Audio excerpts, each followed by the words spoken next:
Shout out sa inyo lahat dyan mga idol, sa lahat ng mga supporters, mga patuloy na sumusuporta sa vlog ko, sa vlog na ito. Shout out sa inyo lahat.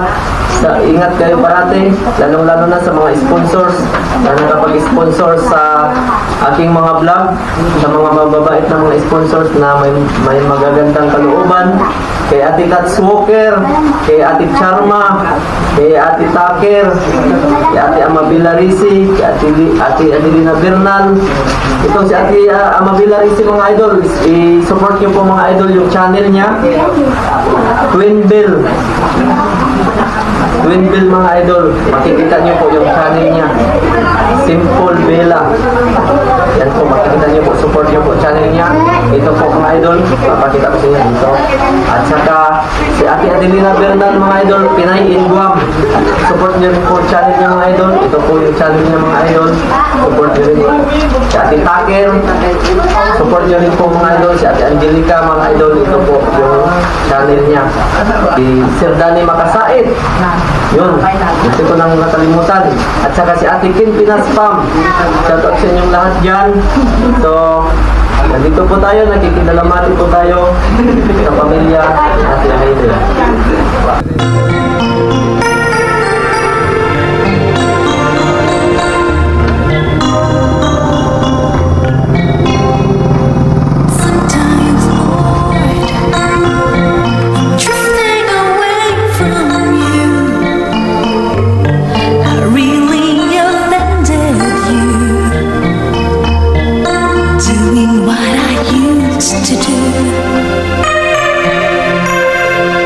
Sometimes, Lord,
Ha? Yan yung pin.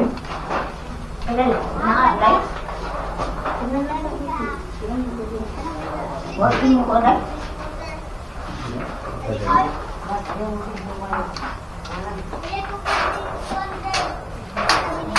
Wala yun yung dagong niya eh. Totoo. Pinate! Pinate!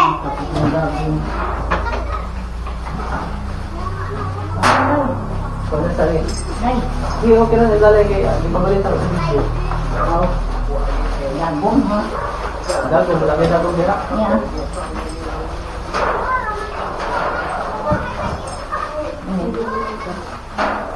Walang tanong? Tulog. Tulog.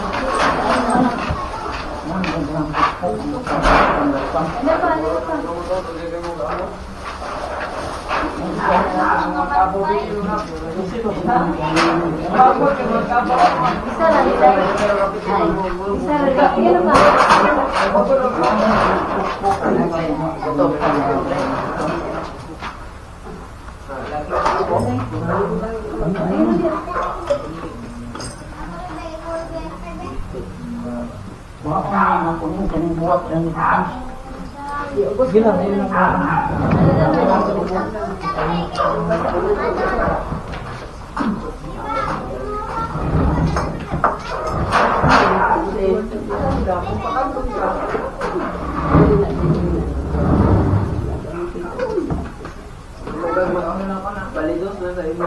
Na ba iyang kuan lagat ng sa mo pala? Napay dagong diha, nay? Para mo. Malagay dagong na eh. Kuan lang. Kaya na rin.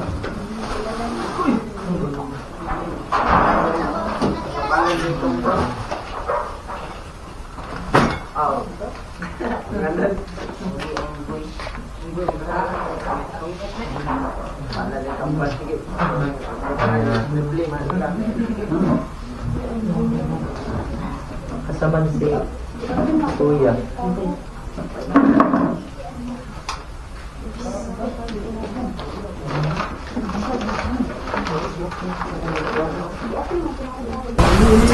So mga idol, magandang gabi sa inyong lahat, Luzon, Visayas at Mindanao at iba yung dagat. So, sa mga oras na ito mga idol, sa pagkakataong ito ay si Nanay sa kalungkutan po na naramdaman ni Nanay ngayon. Nakikiramay po kami sa iyo, Nay, sa nangyari kay Ate Aileen.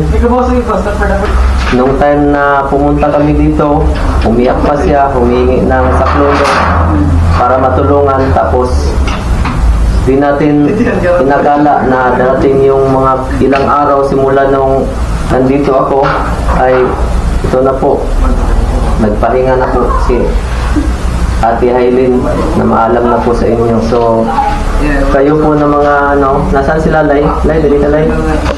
Sama si Kuya, Lay. Paano sa Lay? Paingkod lang siguro. Paingkod lang sila, Nay. Paingkod lang ka. Kita mo. Paingkod lang ako sa mo. Paingkod lang ako sa Lay. Ano sa man? Dali sa Kuya. Saan pa rin mo, Kuya? Ay, delikat eh. Jalan nanti, Kuya.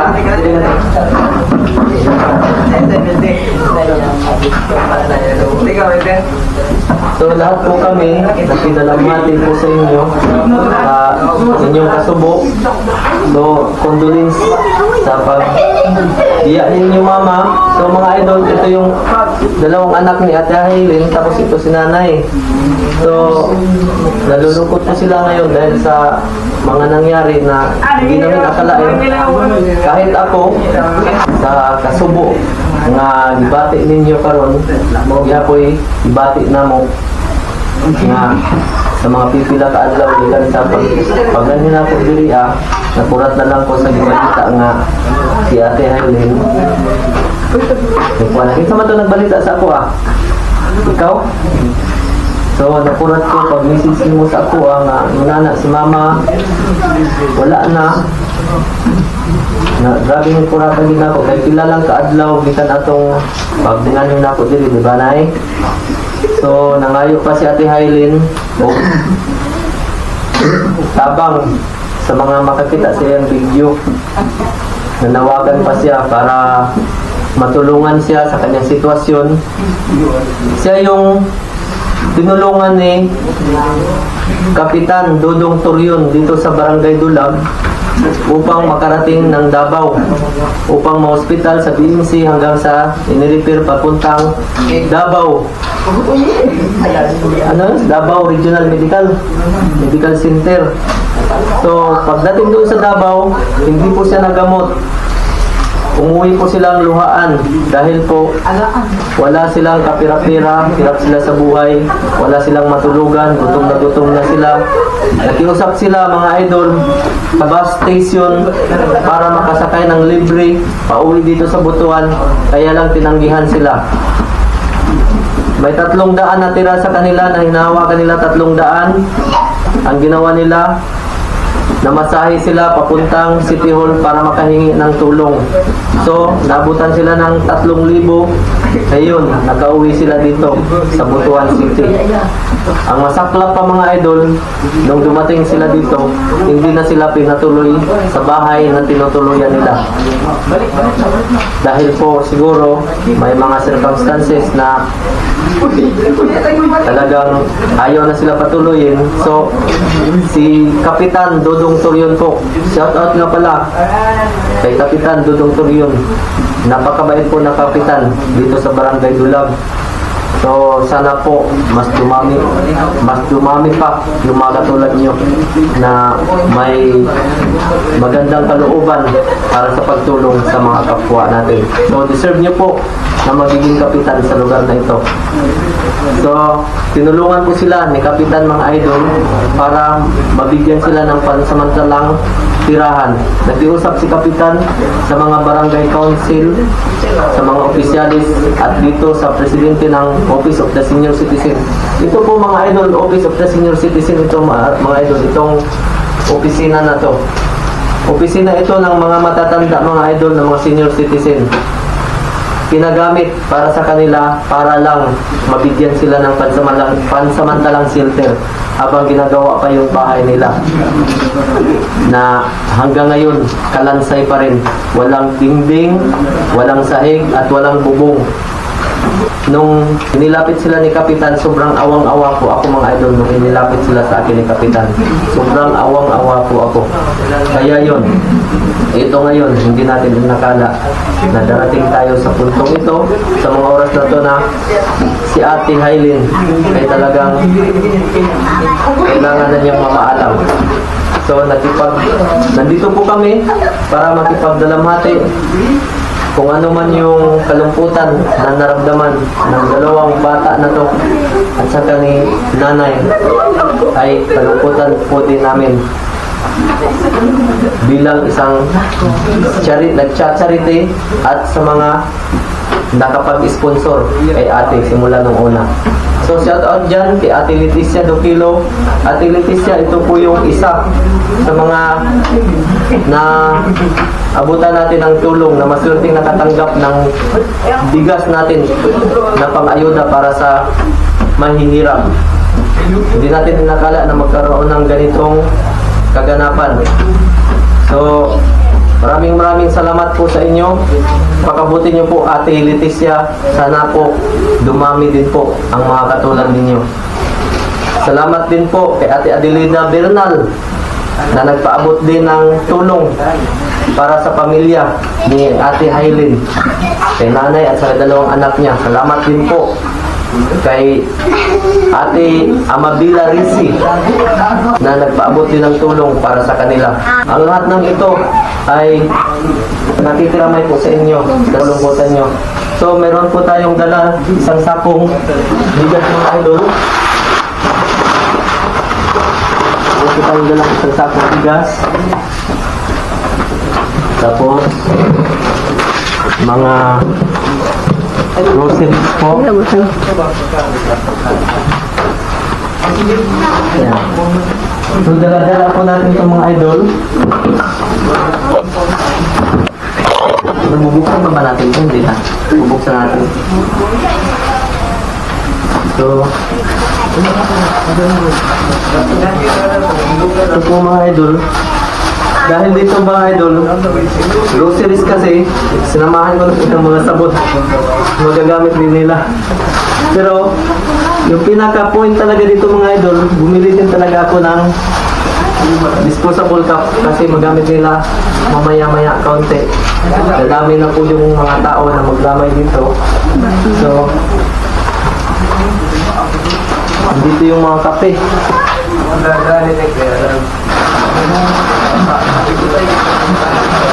Dami dito, saan natin ito naman?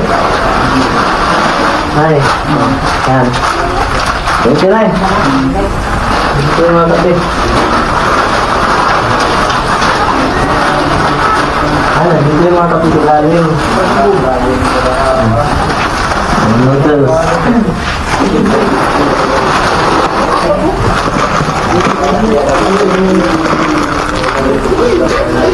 So dahil bulubundukin ang lugar na ito mga idol, kaya binili na namin yung mga pangangailangan, lahat ng pangangailangan na wala dito, na mahirap bilhin dito sa lugar na to. Kasi ang lugar na ito bulubundukin mga idol. Kailangan mo pang talagang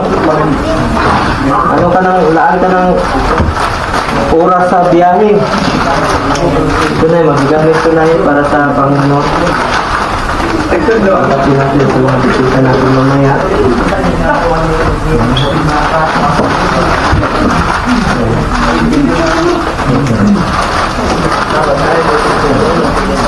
Mayroong magkapi ng stick, kailangan ng yung stick lang.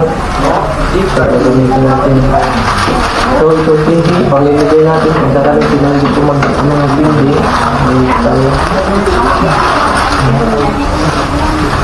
Tapos ito, nilagay ko yung bitsin mga idol. Yan. Idol, tapos mga asukar. Yan, mga asukar.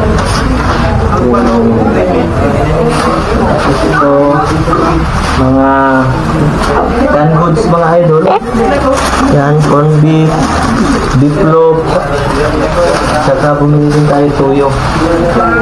Yan, tapos isang sakong bigas. Gamit na natin ito.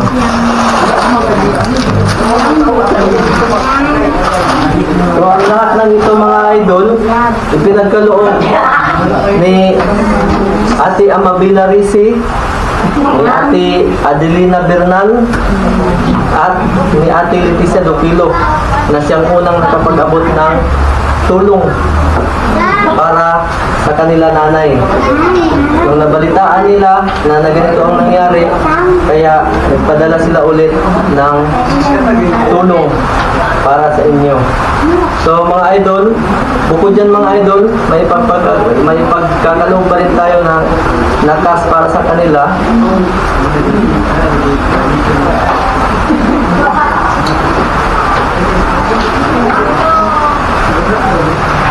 Una kamay mo, Nay.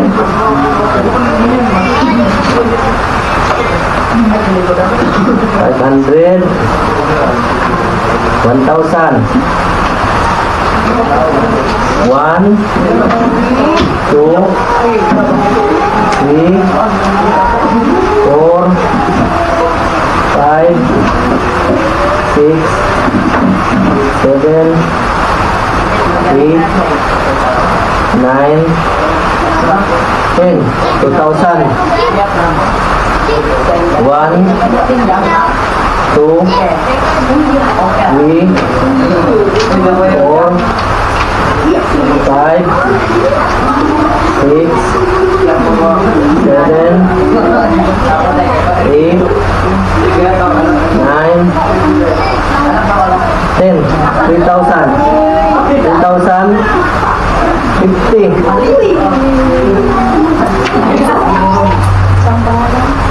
3,050. 3,070, 3,090, 91, 92, 93, 94, 95, oh, ilan eh? 25 centavos. Nagkatawa mo ka, Dong? Nagkatawa mo nga, Idol. So, nagkatawa ka? Ha? Oh. Kasi sa mga idol, morning sobra sa atong ipamalit. Morning sobra sa atong ipamalit nga kwarta. Gikan kay Ate Adelina Bernal, kay Ate Amabila Rice, at kay Ate Leticia. So tatlo sila na nag-sponsor na nagpaabot ng tulong para sa kanila nanay sa pamilya ng naiwan ni Aileen. Oh. Nay, para na sa inyo ha, inyo ha lang magamit. No? Magsabay mo ikasulti, Nay. Tubang sa kamera, Nay. Nahilak si nanay mga idol. Taon, tuloy. Salamat sa inyo. Nahilak yung taon mga idol. Dakot na ko pa rin po salamat. Tubang sa kamera, Nay. Nabaw sa atong Ginoo.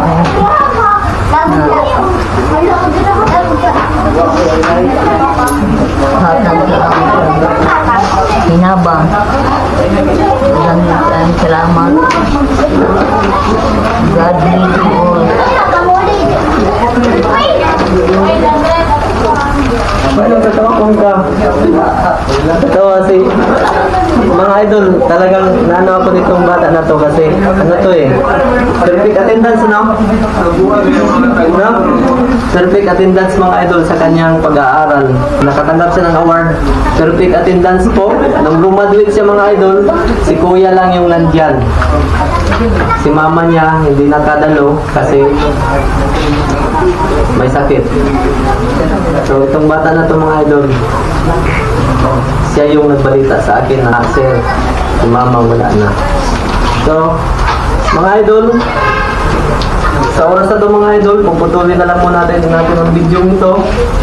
Lagi kong sinasabi, sa tuwing gumagawa ako ng vlog, kapag galing sa puso, you can share the love, hope, and blessings po.